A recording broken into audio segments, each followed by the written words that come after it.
My name is Masoud Hashemi, and today we are in Astarte farm in Hadley, Massachusetts with Dan Pratt. Dan has been involved in Astarte for many years, and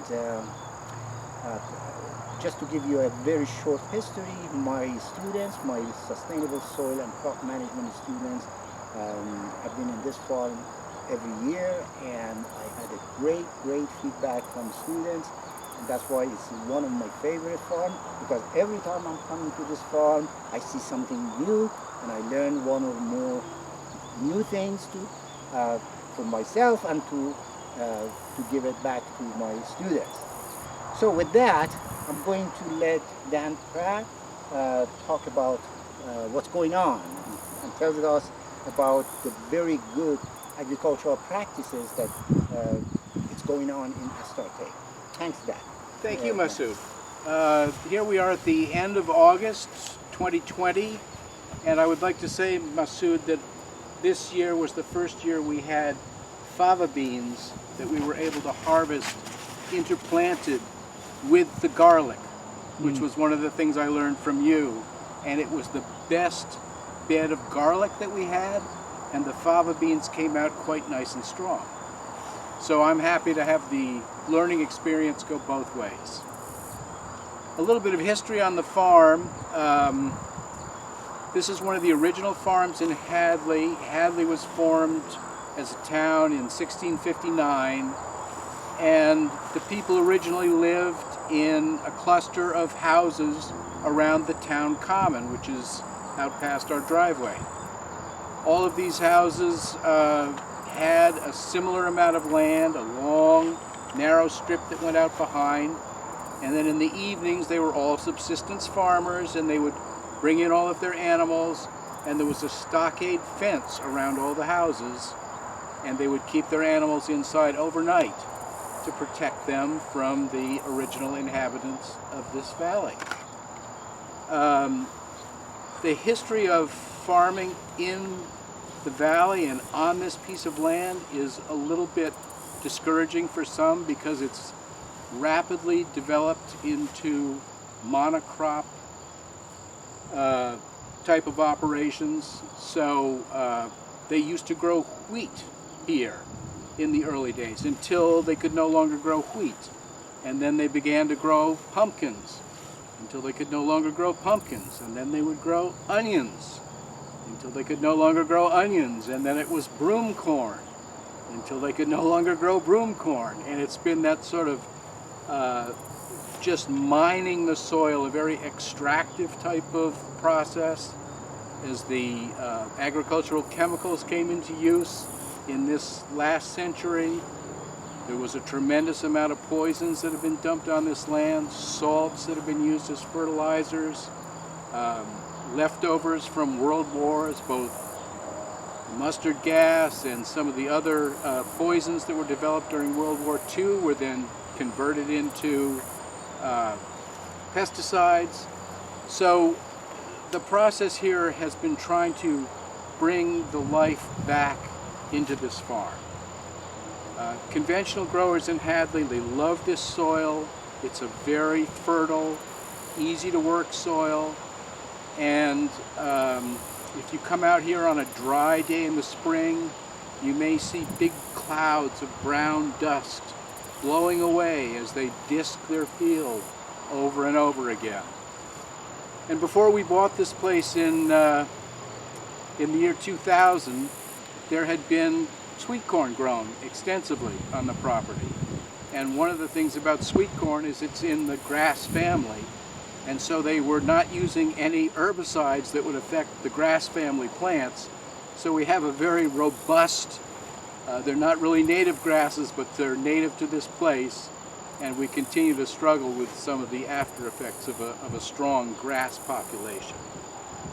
We've really tried to diversify the place tremendously, not just in terms of our crop production, but in terms of how we treat the soil and how we try to amend things.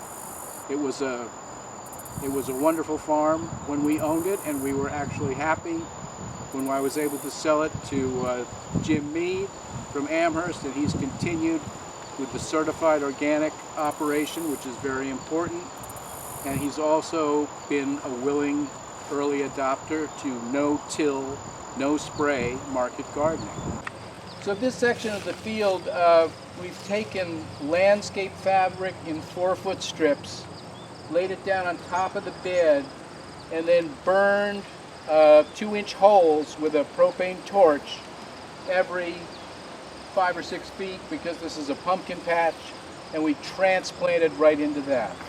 It's been very effective keeping down the weeds in the bed, of course, because they can't come up through the landscape fabric. We've used wood chips and cardboard in the paths. Further on down the farm, you'll see some of the places where we still have grass paths, and that has been a perennial problem for us, shall we say.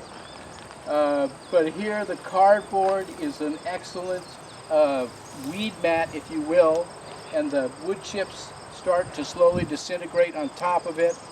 Something about cardboard that really seems to attract a fungal mass, if you will, and we'll often find mushrooms popping up right through the wood chips.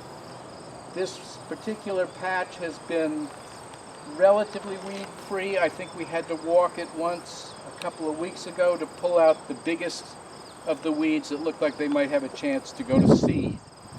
That, of course, is one of our goals, continually avoid letting the weeds go to seed, because we have enough of them in the ground already. So one of the other methods that we've used with fairly good success is paper mulch. And this is a product called Weed Guard Plus. It meets all of the Organic Material Review Institute standards for a paper mulch. So we're not worried about the dye. It will really only last about 6 to 9 weeks, I would say, in the field. So you want to have a crop that comes up and really establishes itself, because it will start to deteriorate and blow away. One of the major trips with this is how to get this laid. And I don't know if we're going to have time, Masoud, but maybe we're going to want to go over some of the equipment. We have a compost spreader that we can use as we lay this, and it puts a thin layer of compost on top, helps to keep that from blowing away. We also have to use either wood chips or soil on the edges. It can really be a hassle if it starts to blow up, because it'll rip. We use an awful lot of that with our garlic, and it really helps get that crop up and going. And we have a nice weed-free bed when it's properly installed. You might be able to see that there's pre-punched holes in here. That's another convenient thing about this product. You can buy it with 3 rows, 7.5 inches apart, 5 rows, about 5.5 inches apart. So you can use it for a variety of things.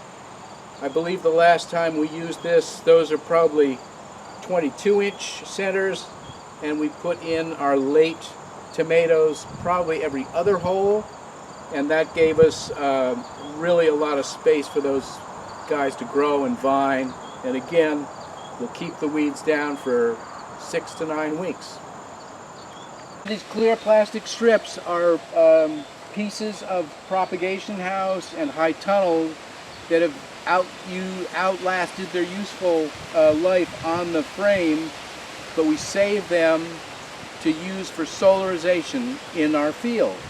Solarization is one of the techniques that has worked pretty well for us.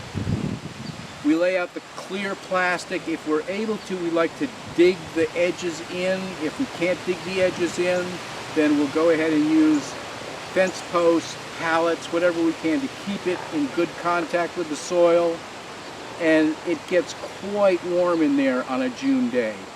You can solarize a piece of ground in 3 days, in my opinion, if you have 3 hot, sunny days in June. Doesn't work quite so well October, November, December, but if you're willing to, you can leave it on for up to 6 months. And the cool thing about it, even though it kills all of the surface growth, if you put a temperature probe into the soil, just an inch or two down, you're right down to 55 degrees again. So you're not destroying all of that soil life. It's mostly the surface inch or two that gets the damage done. This section here is 3 beds of garlic that we harvested roughly in the middle of July. And that had a very heavy straw mulch on it, which kept the weeds really under control very nicely. When the crew decided to plant these, it was all going to be direct seeded as opposed to transplanted. And so the mulch was raked off to the side of the beds or right into the path. And it's not my preference that it be done that way, but it's very difficult to direct seed through a mulch. So this is the outcome right here. And if there's any of that straw left as the crop develops, we'll start to rake it back up onto the bed and help with the weed control there. The other thing that we use for bed preparation is what we call an occultation strip. And this is that woven ground cover, 4 foot wide in our case because that's the bed width. The nice thing about this polyester material is it's woven and oxygen can get through it, water can get through it when it rains, and we have had very good luck using this as our primary tillage tool, if you will, because it really cleans up the bed nicely. You can knock weeds back in as short a time as 2 weeks, again in June, hot sunny June. We prefer to leave it out for up to 6 weeks. It's great if we can get a little water under there as well, and it really, any vegetative growth breaks down quickly and just leaves a lovely tilthy bed underneath. 2 beds of lettuce, we've actually used our compost as a mulch. That's laid down prior to transplanting into the bed, and of course it adds a certain amount of soil fertility, but it's a lovely, stimulates the soil biology considerably. So anywhere where that compost is in contact with the soil, you're going to start to see earthworms coming up to take a little nibble. We've had pretty good luck with compost, except that it can be difficult to find compost that's been accepted for use on an organic farm. There's just so much stuff that can go into compost that isn't suitable for organic agriculture that we're grateful we have a certifier who can give us a list of what actually will work. So these are the occultation strips in use here. And on the left-hand side, that bed has been flail mowed before the occultation strip was laid down. We were actually able to hold that down with ground staples, which is a lot easier than using sandbags or metal poles. This side was rolled out over crop residue. It's been an extremely dry August, and I'm not sure how much breakdown we're going to see underneath that occultation strip, but I might be surprised. On these beds down here, this is a couple of extra beds of medicinal hemp that we're growing this year. This is the same plant, the same cannabis plant as many people have been known to smoke, but this is one that's grown entirely for its CBD content. CBD is the component in cannabis that's relaxing, pain relieving. People take it for anxiety, they make it into a salve for arthritic joints, and it's gaining in popularity. The mulch here was straw, square-baled straw that was broken up and spread around the plants after they were transplanted. They're just now starting to go into flower, end of August, so maybe by the end of September, middle of October, we should be harvesting the flower buds off of that. One of the things that we do that's a little bit different on Astarte farm is we have a contract to grow this for smokable flower. Most of the hemp grown in the valley is grown in massive fields and the whole purpose of it is to grind the plant up, extract the CBD in a tank, and then sell that oil as a separate item.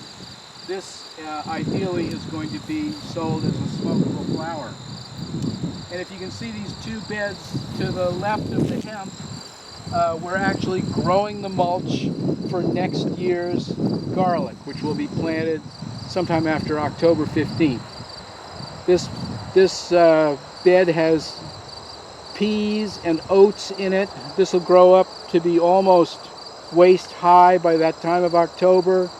We'll come in here with a roller crimper and flatten the crop out, and it's going to leave a lovely mulched bed to plant the garlic cloves directly into. You can also see that we've top dressed this with the compost. That is one of the things that's enabled us to get any germination to occur in this very, very dry year.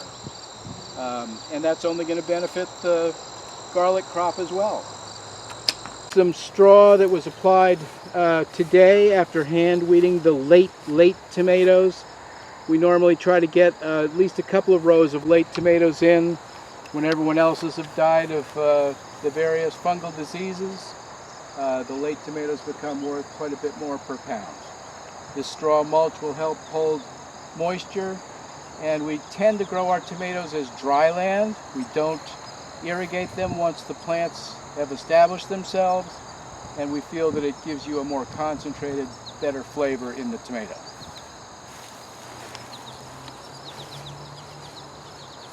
This is our main hemp plot right down here. We normally try to keep our crops in blocks as much as possible. It helps with our rotation scheme. We're still getting more control over that as the years go by. But this is one of the smaller plants that we have in the field. We've already scouted the field for males. We found one male plant out of 900. So we had very good luck with feminized seed this year. The part of the plant that we're going to be interested in is right up at the top. That's where the flower buds are just starting to form. If we have a good, warm September, this will make what's called a cola, a great big bud, 6 inches or long or longer. Very concentrated with the CBD oil. We're having the person that we're under contract to come out and check them right now. He'll check the CBD, THC concentrations, and then we will also have the state come out 10 days prior to harvest, and they will do their own independent testing. If we go over 0.4% THC, it's our responsibility to destroy the crop. We're certainly hoping we're not getting in that direction this year. Talking about the weed control. So they've got a couple of different kinds of mulches going on here, and a couple of different results in plant height, in my opinion. On the left, we have cardboard and wood chips all over the entire patch. Paths, beds, everything. Those plants were slower to get established. They would just kind of sit there after transplanting and not really take off. From here on to the right, we have rolled straw out on top of bare earth, and these plants were super happy. They started growing quickly, and it looks like they're going to exceed what the seed supplier said was the standard for them. We have two varieties. This one's strawberry orange trifle, and then we've got another variety called Oompa Loompa, and Oompa Loompa was supposed to be short and fat, but I got some that are up over 7 feet already. So I think part of the problem with the cardboard and wood chips here was that the cardboard really kept oxygen out of the soil, and it was just a little too dense. The prior prep on both plots was exactly the same, and we're still scratching our heads a little bit on this one. The straw is relatively expensive. We get the cardboard for free, and we can use it as long as it's only black ink. No colored inks allowed in the organic program. But the straw is expensive and very difficult to get in the big round bales in this day and age. We can still find it readily in the square bales because it's used for the horse trade.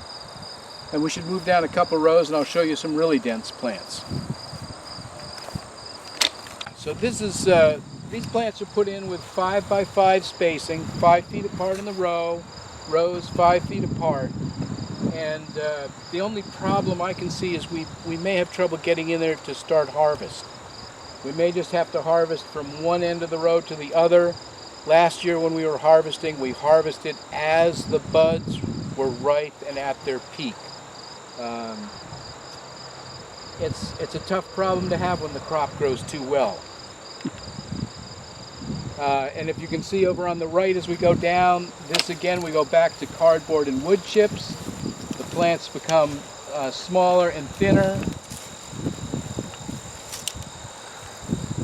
Our plant here just never really had a fighting chance. We're right at the edge of a farm road. There's many years when that has been the tractor road, and the soil is extremely compact right here. We could tell the difference when we dug the hole. We put the plant in, thinking we'd give it a shot, but as you can see, it really didn't appreciate the treatment. Our comfrey strip here. We've planted comfrey. We haven't gone all the way around the patch by any means, but we've started to circle our asparagus patch with comfrey. And this is a wonderful self-mulching plant.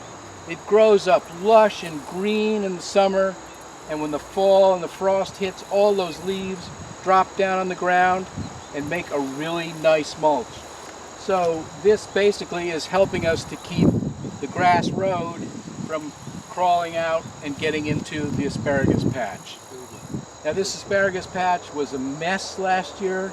We just had to, I think we've been through it 2 or 3 times now. I still see a pokeberry sticking up. I see some Johnson grass on the far side, and we just have to be persistent and keep at it.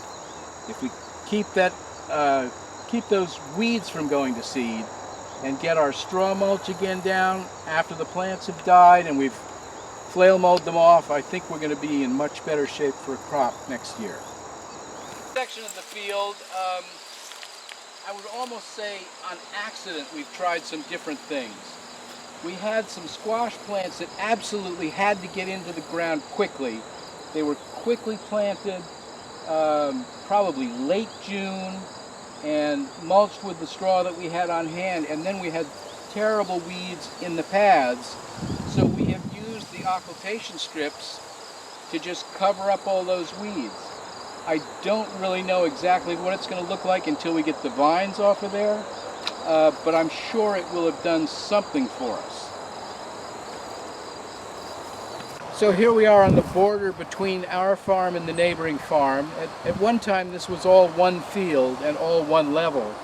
And as you can see from Masoud's 2 hands, our field is now almost a foot higher than this conventional field on this side of the buffer zone.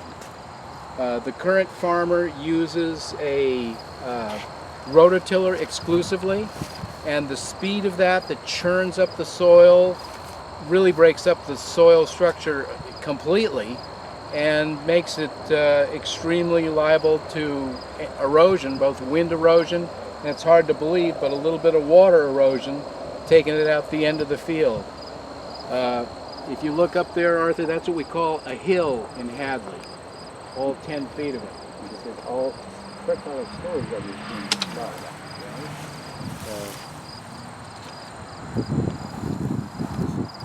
So for soil fertility on Astarte farm, I think what we have really tried to do more than anything else is unlock the native fertility of our soil. I don't think there's any soil in the U.S. that doesn't contain, at least in a mineral analysis, all of the growth factors that you would need to put together a good crop. But most of it is bound up and unavailable to the plant. So we use a variety of strategies here.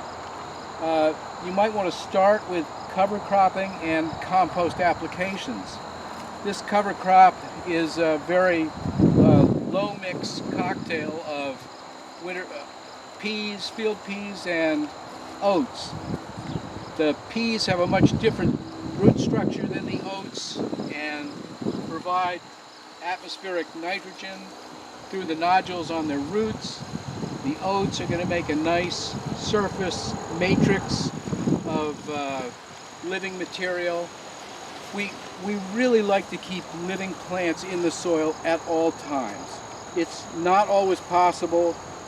It's wonderful when we can make it happen. If we're getting ready to harvest a crop, we like to have another crop ready to transplant right into its place, because a lot of those soil organisms that are living around the roots of the crop that you are harvesting basically will die unless there is another place for them to go. The first 3 years we were doing this no-till, we were also able to get a biochar compost blend, which has been applied to the whole farm. The biochar is like a fantastic sort of a crystalline charcoal matrix, and there's so many spaces in there for little pieces of fungi and little tiny bacteria, and all of that stuff can sort of take a refuge in the biochar when we don't have a living crop in the ground. The other major part of our fertility program, if you will, is trying to keep a variety of fungal activity in the soil at all times.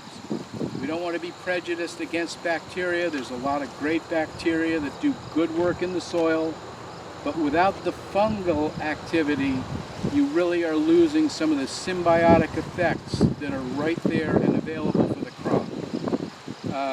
We don't use any mineral amendments whatsoever on the farm. We're really pleased with the growth rate that we're getting off of everything. On rare occasions, if there's a crop that looks like it's struggling and won't make it, we might give it a small fish and kelp liquid fertilizer, usually as a root soak as opposed to a foliar feed. Again, we're really trying to work constantly on the soil. The mulches, sometimes when we just leave the excess lettuce plants on the surface of the bed, all of that is promoting more and more of the fungal activity.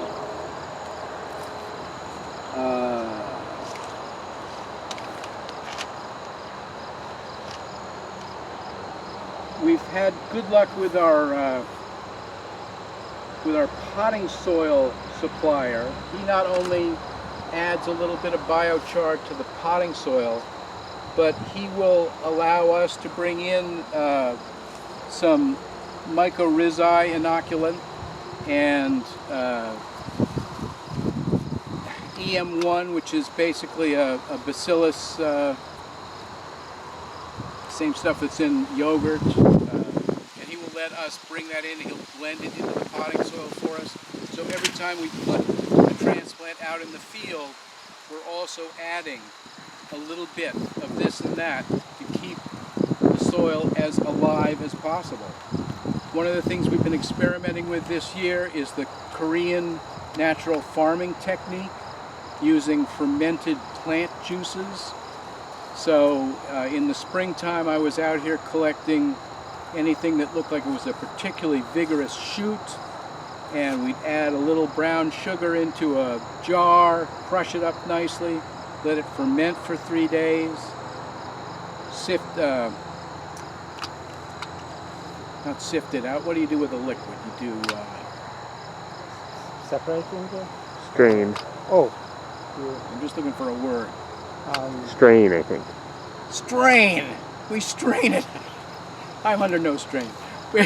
We strain out the liquid, and then that is just used in a ridiculously small concentration, but it has extracted some of those growth hormones from those early spring shoots.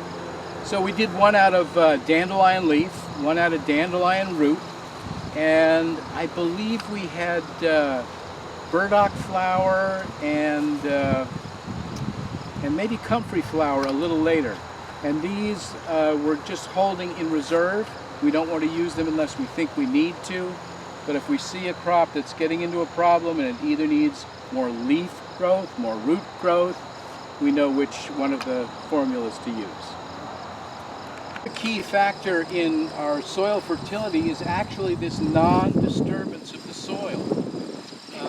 The fact that we're going to use a crop roller on this cover crop is really going to be beneficial to the soil organisms, because as it decomposes on the surface of the soil, it's just going to make them have a flash. They're going to love that. If we came in here with a bottom plow or a disc, we would be chopping up all of those fungal associations. We'd be disturbing the entire ecosystem of the soil.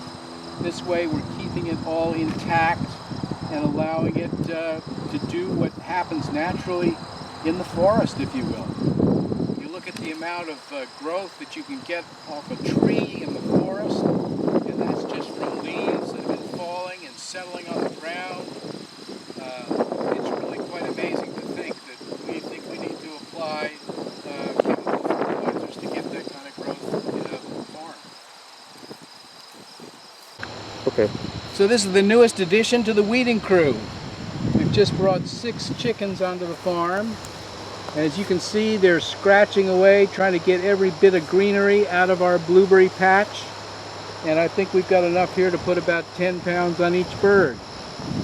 They're actually going to do double duty for us because they are picking up any of the blueberries that we left on the ground and hopefully cutting back on our cranberry fruitworm caterpillar, which may be trying to overwinter in the mulch right under these plants. I'm not sure that 6 birds is enough for this size patch, but we're going to see how they take to it, and I hope we can add some more as we go along. Ideally, this will also cut back on the spotted wing Drosophila, the new fruit fly in town.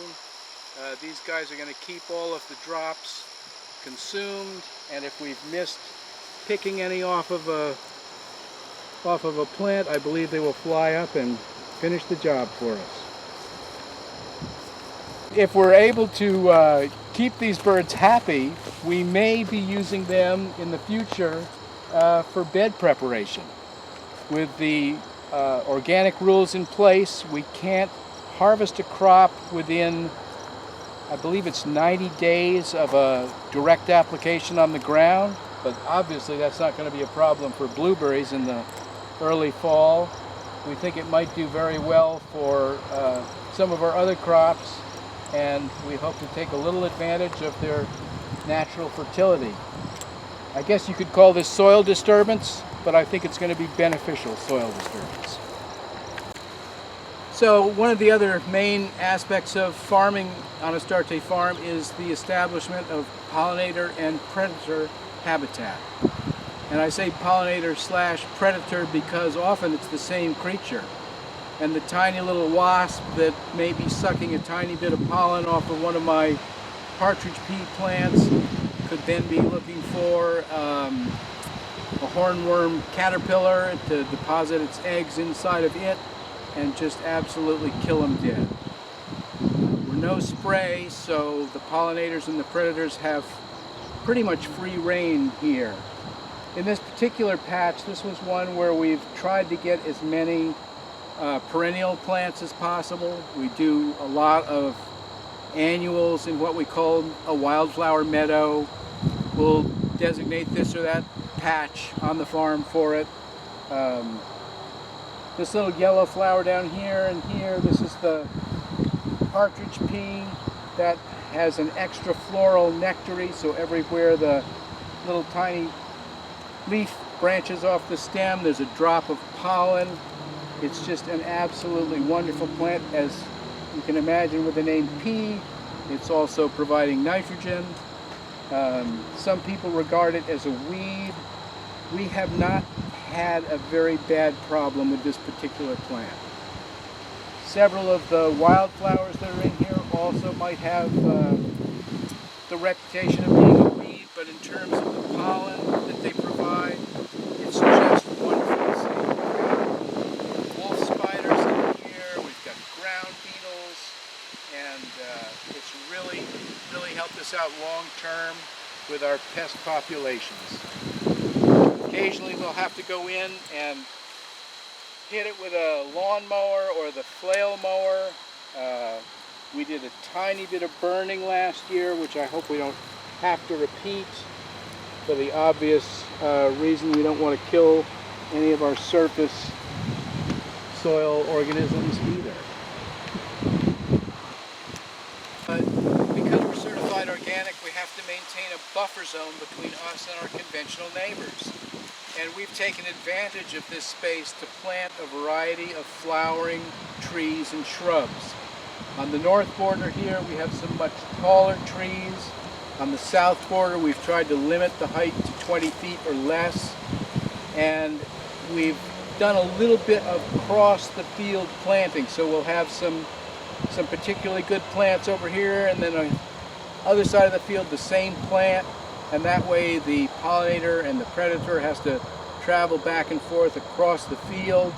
If their eye is caught by a lovely little aphid or a caterpillar that I don't want on my hemp, they're attracted to it that way. Pieces of equipment that have been very valuable to us in establishing a no-till operation are a roller crimper and a flail mower. We were lucky and maybe talented enough to get a grant on the flail mower. The roller crimper was bought outright, and if you can see, it has quite a large steel drum in the front of it. This mounts on the front forks of the tractor where you'd normally see a bucket, and the real advantage there is we're able to put down pressure onto the crop. As it rolls along, those veins crimp the stem and kill the crop. It's taken us a year or two to learn how to use it, but it's really been a valuable one. It allows us to do that, grow your own mulch with our cover crops. The flail mower has been extremely valuable because there's sometimes when you don't want a mulch. And that is a rotary mower, but instead of being a horizontal action, it works on a different axis, so it's dropping all of the chopped up material straight down onto the bed. We actually grew a carrot crop underneath buckwheat, and this was not on purpose, but it worked amazingly well. We came in with the flail mower and mowed it at about 6 inches. All of the green matter from the buckwheat dropped onto the soil surface of the bed, helped to mulch the carrots and keep them nice and moist, and then they grew right up until they never been in the shade at all. Center bed, we've had really remarkably good luck with stone crop as a perennial cover. This is an extremely low-growing, shallow-rooted plant. I think we've taken about half of it out to try and establish in the next bed. We've had such good luck with it. It roots very easily, and this has been one of the softest, easiest to plant in beds on the whole farm. We had some bad luck with different varieties of stone crop that would flower up about 18 inches and actually shade the crop that we were trying to nurse along. But this red one has been a good one for us, and it stays nice and low. And this high tunnel, we've got some alyssum right here at the front of the house, and this is a very small flowered brassica, I believe, and will harbor the same type of wasp that will be predators of the hornworm caterpillar. In years past, we've had this same alyssum all the way down the bed. This year we were a little too aggressive with it, and actually shaded out an eggplant crop that we were hoping to establish.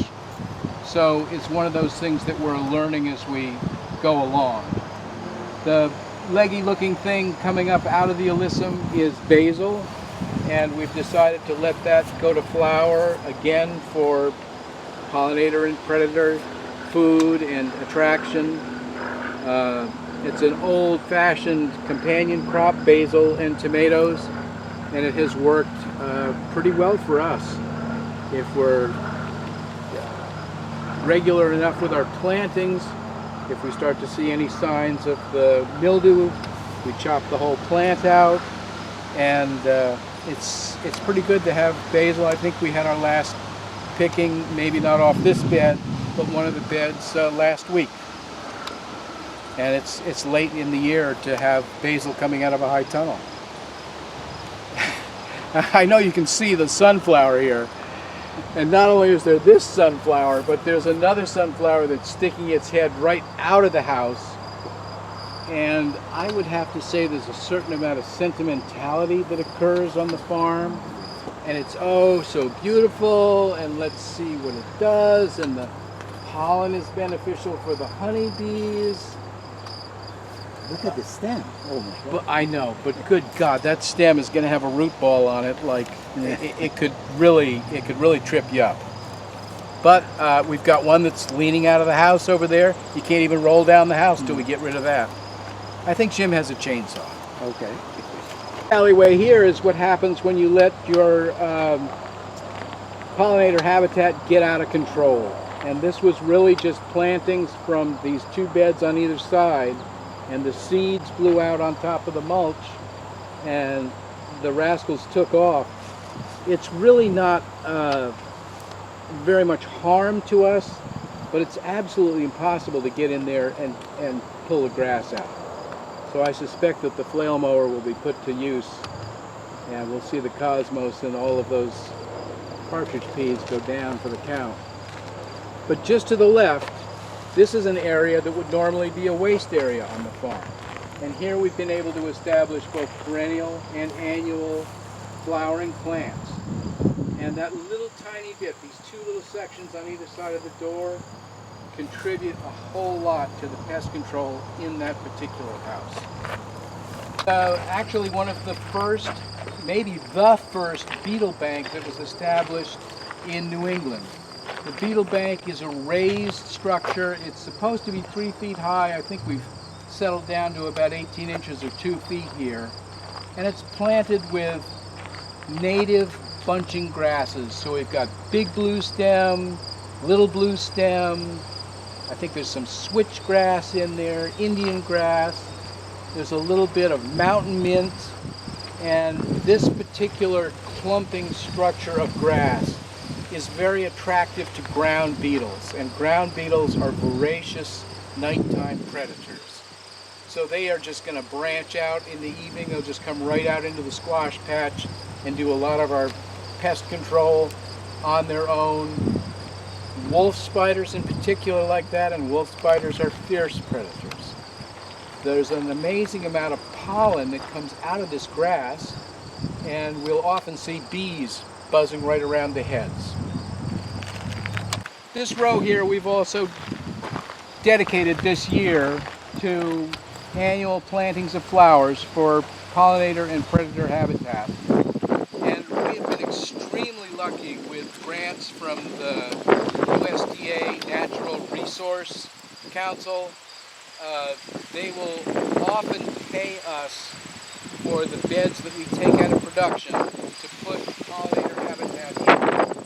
And I think we had a 5-year contract with them. We might have 1 year left to go. That's covered our beetle banks. And basically they're paying us because we've taken that amount of ground out of production.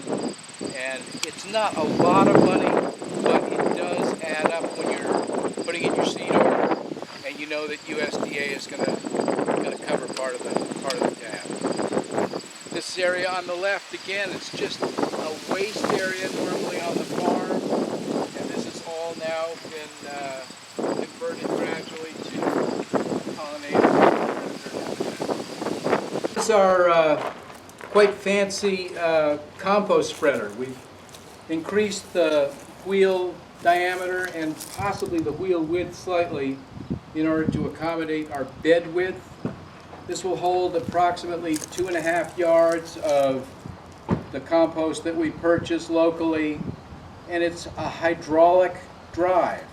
So by varying the engine RPM, you can vary the speed that the beaters are going to rotate, and you can drop anywhere from 1/2 inch to up to almost 2 inches on a bed. When we're putting 2 inches on a bed, it takes a full hopper, and you can do the math from there. We can maybe get 4 beds out of it when we're doing the 1/2 inch drop. Really been a wonderful tool to have. When we were spreading compost by hand out of the bucket in the tractor, it would take 2 people with shovels, me on the tractor. They'd be standing around waiting while I was getting another bucket. This is a one-person operation, and we actually have a harness that goes on this bar in front, so we can lay the paper mulch simultaneously with the compost, and that has been a real benefit.